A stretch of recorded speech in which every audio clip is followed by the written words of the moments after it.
HarperCollins presents Both Sides Now, Laughter, Grief and Everything in Between with Johnnie Walker. Written and read by Tiggy Walker, with a foreword written and read by Johnnie Walker. Stay listening to the end of the audiobook for an exclusive interview between me, Tiggy, and Johnnie. To Johnnie, with all my love. Darling, I'll wait for you, and should I fall behind, wait for me. Bruce Springsteen. Foreword, written and read by Johnnie. Well, I guess you could say I've been a wild one, all right, a typical Aries. When I met Tiggy, I'd recently left rehab, so I was as clean as a whistle. It was a bit of a con, really, because you never lose that wild streak. It's part of your DNA, your energy, your drive. For years, I called Tiggy a straight, which she was. Not because she was dull, far from it. She lights up every room she ever enters. But because she was so sensible, with her feet firmly on the ground, unlike mine. I guess something in me recognized that stability in her, and I thought, I'll have some of that. I need some of that. Of course, I really fancied her too. Her laugh, her energy, her blue eyes, her curves. I've got a favourite record called The Joker by Steve Miller, which includes the lines, I really love your peaches, wanna shake your tree. And I did shake Tiggy's tree in more ways than one. I credit myself with opening her up to a more spiritual and less religious outlook on life. One of the first ideas I ever shared with her was that we are spirits on a human journey. I believe that we select the life we want to experience, getting a preview of all its joys and pitfalls before we make the final decision to take on the human form.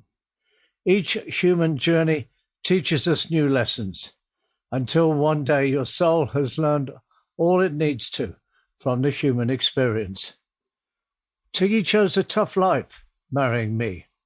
Not only was I wild to her straight, which took some adjustment for us both, but I presented her with one health challenge after another. She's done far more caring of me than I would have wanted. She deserves so much more, and I genuinely wish I'd brought her more fun and less stress. I've always admitted that, apart from working hard on the radio, I can be pretty lazy. I act when I need to, but only then. Many is the time that I've turned up 5 minutes before a show, thus giving my producers a high degree of stress. Because I knew I could get away with it, and I liked the energy from being on the edge. It's the same in my marriage. Tiggy is a producer and has the skills to run everything brilliantly. So I've let her.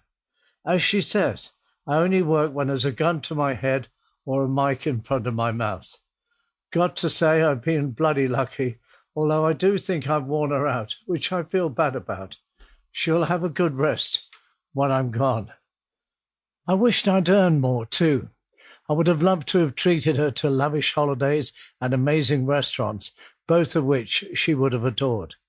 I've been terrible with money all my life, and it's thanks to her that I live in the house that we own and have had all the exciting trips that we have, just not on a luxury level. Not once has she ever been dissatisfied. As long as we were connected, she was happy. I've been a radio man, one of a dying breed, literally, of jocks, who went into this medium because we wanted to share the thing we were most passionate and excited about, music. It was never about fame or money. I know that Tiggy wouldn't have been attracted to me if it had been. She loves honest, real people. I know she's always respected me the most when she watched me at work. I don't know why. A radio studio is just where I've always belonged, and so I guess working the desk and talking on mic became second nature to me. Over the years, my music knowledge has earned me some brownie points too. She always reminded me how blessed I was to fall into the right job at such a young age. I was 21. There is, however, a downside to being a radio man, which she also reminds me about.